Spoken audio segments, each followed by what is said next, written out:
Gold, trusted gold buyers. మీరు తాకట్టు పెట్టిన బంగారాన్ని విడిపించి ఈ రోజు ఉన్న మార్కెట్ ధరకు కొనబడను.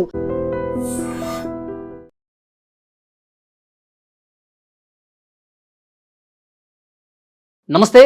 జనసురాజ్ పార్టీ అధినేత, ఎన్నికల వ్యూహకర్త ప్రశాంత్ కిషోర్ తొలి విజయాన్ని నమోదు చేశారు.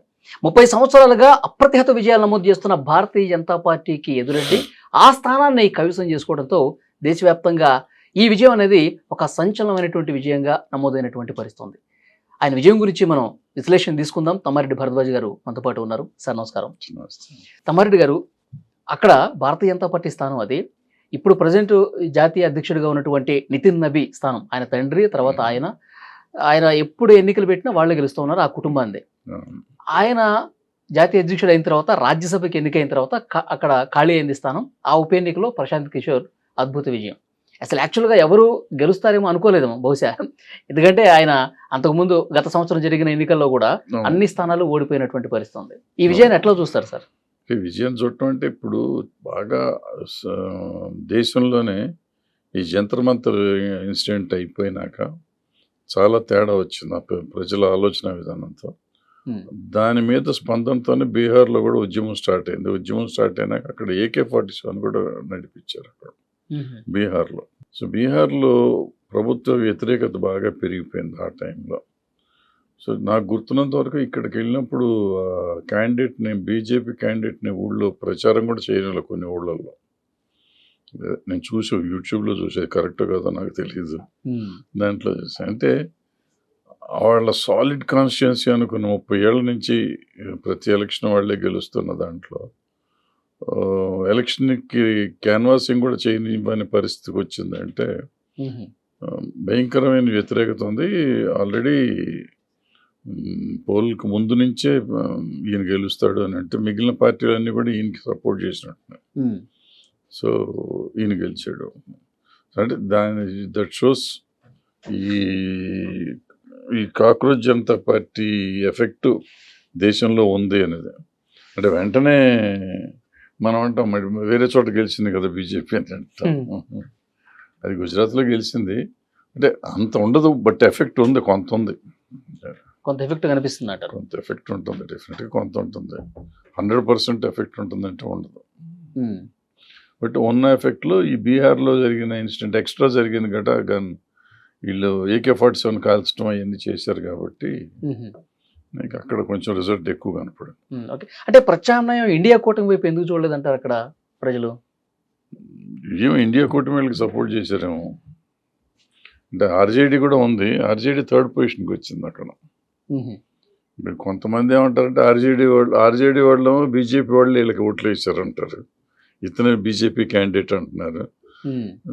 బీజేపీ వాళ్ళం RJD వాళ్ళంతా వీళ్ళకి ఓటేశారు, RJDకి డమ్మీ, ఒరిజినల్ ఆ లేడీని పెట్టారు ఆవిడ డమ్మీ, ఇతనే ఒరిజినల్ క్యాండిడేట్ అని వాళ్ళు అంటారు.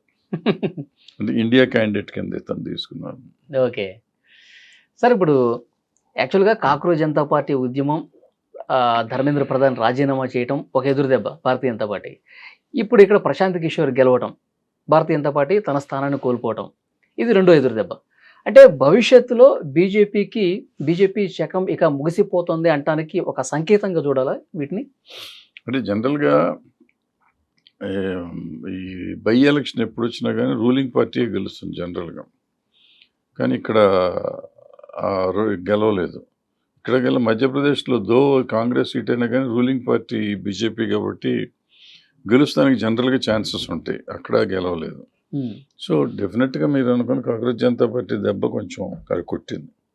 ఓకే, ఎందుకంటే విద్యార్థులు ఎక్కడ కూడా ఉద్యమించారు కాబట్టి అవుట్ రైట్గా యూత్ అంతా కూడా ప్రశాంత్ కిషోర్కి సపోర్ట్ చేసినట్టున్నారు. అంతేగా, అంటే ప్రశాంత్ కిషోర్ ఇండివిజువల్ యూతే కాదు, మిగిలిన వాళ్ళు కూడా చేసలేదు. అంత మెజారిటీ 18,000 పైన వచ్చినట్టుంది మెజారిటీ.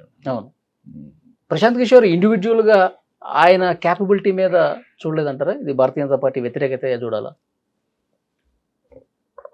భారతీయ జనతా పార్టీ మీద వ్యతిరేకత అనుకోవాలి. ఇతనికి ఉంటే డిపాజిట్లు వచ్చాయి కదా, 238 సీట్లు కంటే చేసి 236లో ఆయనకి డిపాజిట్లు రాలా, 2 సీట్లు డిపాజిట్లే వచ్చినాయి. సో అంత అధ్వాన్నమైన పొజిషన్లో ఉన్నదానికి సీటు గెలిచారంటే అది వాళ్ళ గొప్పతనం కంటే కూడా ప్రజలలో ఒక రకమైన అంటే అక్కడ అవతల క్యాండిడేట్ వీక్ క్యాండిడేట్ ఏముంటుంది, అందుకని ఈయన బెటర్ క్యాండిడేట్ అని ఈయన కేసు అంటారు. సరే, ఇప్పుడు ప్రత్యామ్నాయ పార్టీగా జనసురాజ్ బీహార్లో ఆవిర్భించే అవకాశం ఉందా? ఇండియా కూటమి మీద నమ్మకం పోతుంది కాబట్టి. అంత ఉండదు, ఎందుకంటే ఆర్జేడీ ఇవన్నీ ఉన్నాయి కదా. ఇక్కడ ప్రశాంత్ కిషోరే కంటెస్ట్ చేశాడు కాబట్టి కొంచెం తేడా వచ్చింది, కానీ మిగిలిన వాళ్ళ మీద అంత నమ్మకం కలగాలి కదా. అంటే వీళ్ళంతా జనజీవన స్వంతలో ఎట్లా ఉన్నారు, ఏం చేస్తున్నారు, అంతకుముందు పని చేశారా, ఈ సడన్గా ఎలక్షన్ కోసం వచ్చారా, ఇవన్నీ చూస్తారు ప్రజలు. ఇప్పుడైతే ఇంకా జాగ్రత్తగా చూస్తారు, భూతద్దం పెట్టి చూసి మరీ ఓటేస్తారు ఈసారి ఎలక్షన్లో.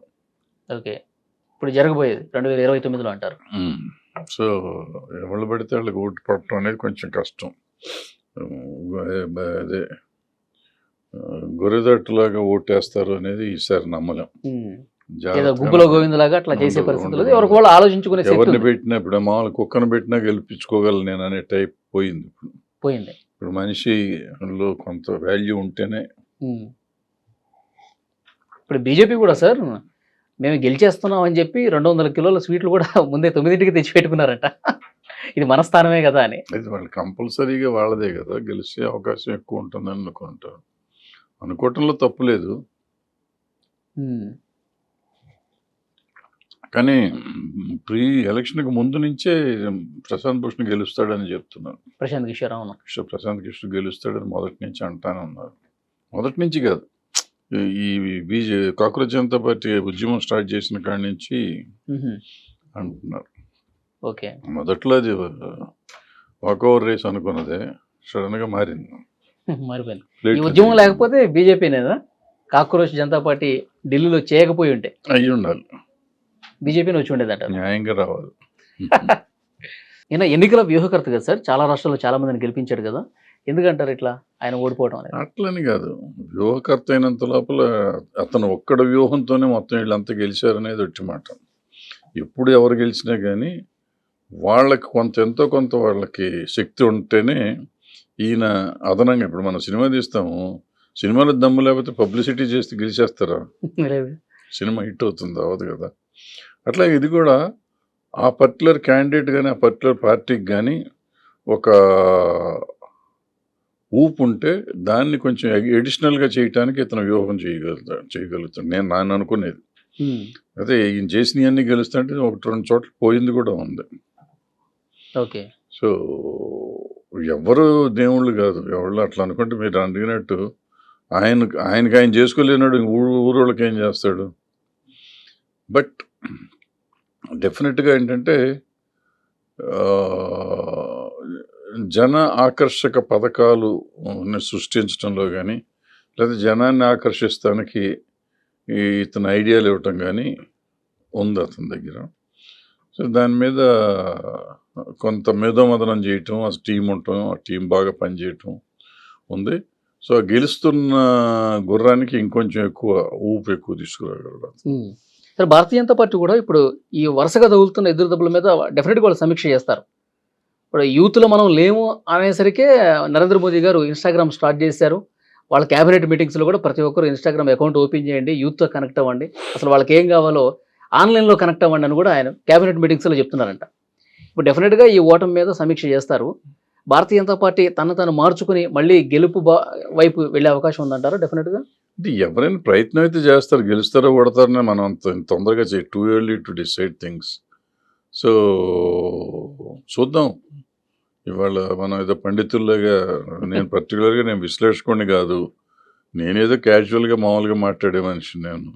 సో దాని మీద నేను అంత ఆలోచించి చెప్పే అంత శక్తి నాకు లేదు. బట్ ఏదైనా ఎలక్షన్ అంత ఈజీ అవ్వదు ఈసారి నాకు తెలిసినంత వరకు. అంతకు ముందు అంత జరిగినట్టు ఈజీగా జరగదు. చూడాలి ఏం జరుగుతుందో.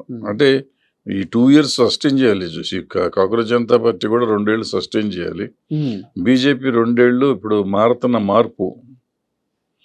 ఇప్పుడు ఎంతో మొండిగా ఉండేవాళ్ళు మొత్తం ప్రధానమంత్రి గారు ఒక రకంగా దిగొచ్చినట్టు. అంటే అఫ్కోర్స్ మేకపోతు గాంభీర్యం చూపిస్తున్నారు. ఏది ఆయన ధర్మేంద్ర ప్రధాన్ గారు రిజైన్ చేసిన రిజిగ్నేషన్ లెటర్లో కూడా మేకపోతు గాంభీర్యం ఉంది. జనం కోసం చేయలేదు, నేను దేశం కోసం చేశాను, యువత కోసం చేశాను, అది ఏదో ఏంటి సంఘ విద్రోహ శక్తులు దీంట్లో దూరకుండా చేస్తున్నాను, దానికోసం చేశాను, త్యాగం చేశానని ఆయన చెప్తాడు. ఈయన కూడా నేను క్షమిస్తున్నాను, నన్ను తిట్టినా పర్లేదు అది ఇది అంటారు. అంటే వీళ్ళు ఎక్కడ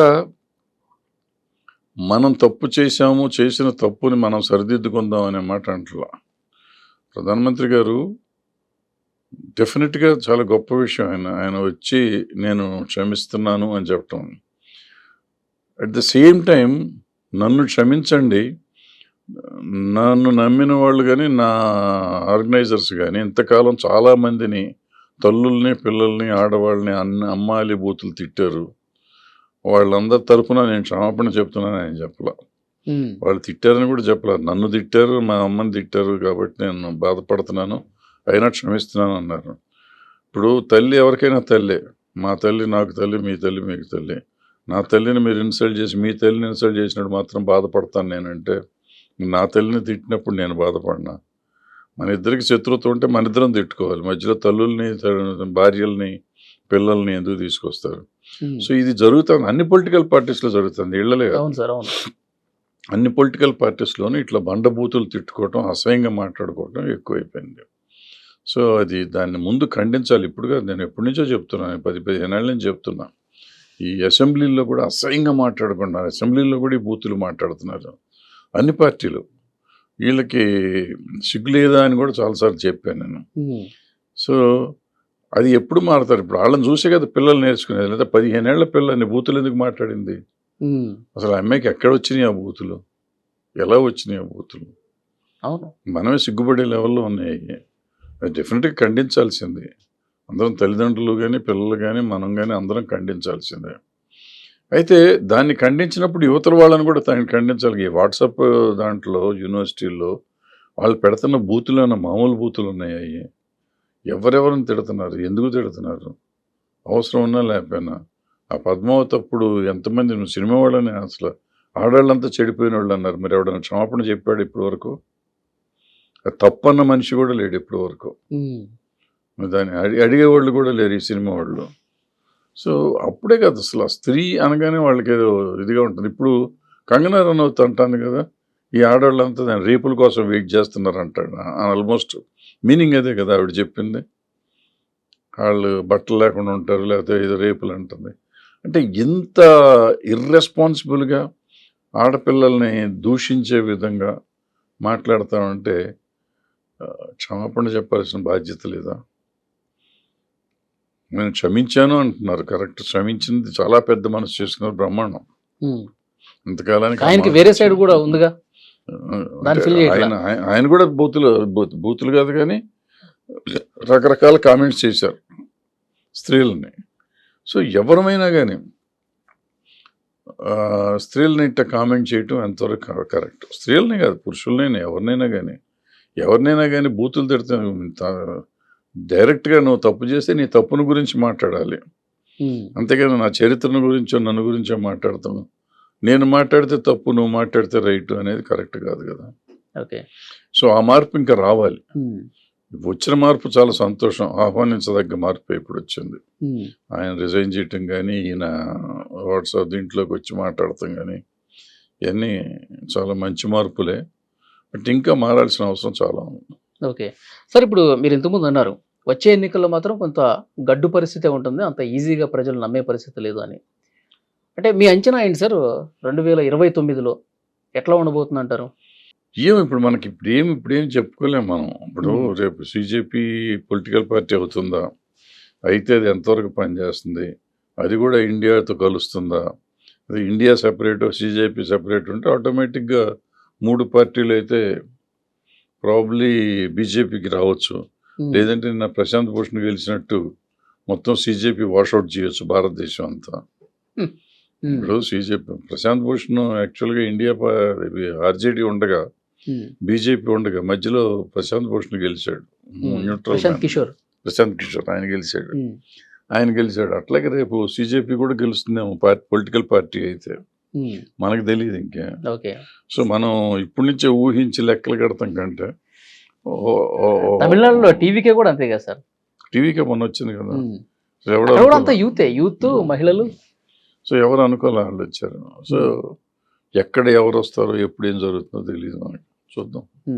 భారతదేశం రాజకీయ ముఖ చిత్రం మాత్రం 29లో మారుతుంది, అది మాత్రం నిజం. ఉమ్, ఎలా మారుతుంది, ఇట్ట మారుతుంది అని తెలియదు. ఉమ్, ఎలాగైనా మారచ్చు. మొత్తం బీజేపీ మళ్ళీ వస్తే, బీజేపీ ఈసారి వస్తే మాత్రం ఇంకో రకంగా ఉంటుంది. ఉమ్. సరే, ఇప్పుడు 3 పర్యాయాలు భారతీయ జనతా పార్టీ వచ్చినా ఇంకా ఆ పార్టీ మీద అంత వ్యతిరేకత ఉంది అన్న సంకేతాలు మాత్రం పెద్దగా కనిపించట్లా. గుజరాత్లో అద్భుత విజయం, పశ్చిమ బెంగాల్లో మళ్ళీ విజయం, ఇవే విజయాలు, వరుస విజయాలు చూస్తుంటే ఏమనిపిస్తుంది?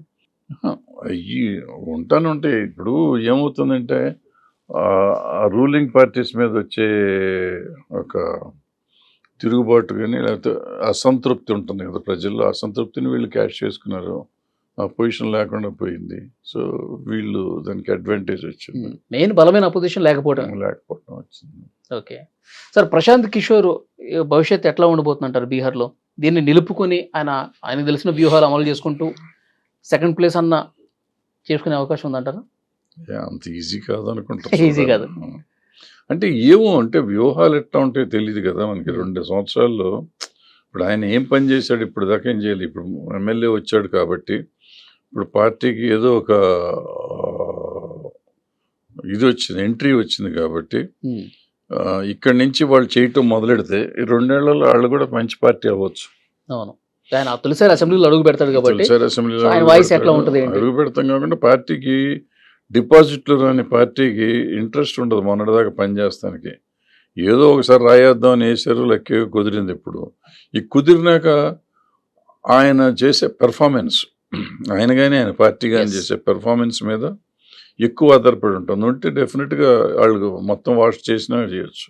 ఇప్పుడు టీవీకే చేసినట్టు వీళ్ళు చేసుకున్నా కానీ మనం ఆశ్చర్యపోకర్లా. బట్ ఏదైనా పెర్ఫార్మెన్స్ మీద ఉంటుంది. ఎందుకంటే ఆర్జేడీ కానీ బీజేపీ కానీ ఆల్రెడీ ఉన్న పార్టీలు, కాంగ్రెస్ కానీ ఆల్రెడీ ఉన్న పార్టీలు. సో వాళ్ళ గురించి అందరికీ తెలుసు, వీళ్ళ సంగతి తెలీదు, వీళ్ళు ఏం చేయబోతున్నారో కూడా తెలియదు. సో వీళ్ళు చేసే పనులను బట్టి ఉంటుంది అంత.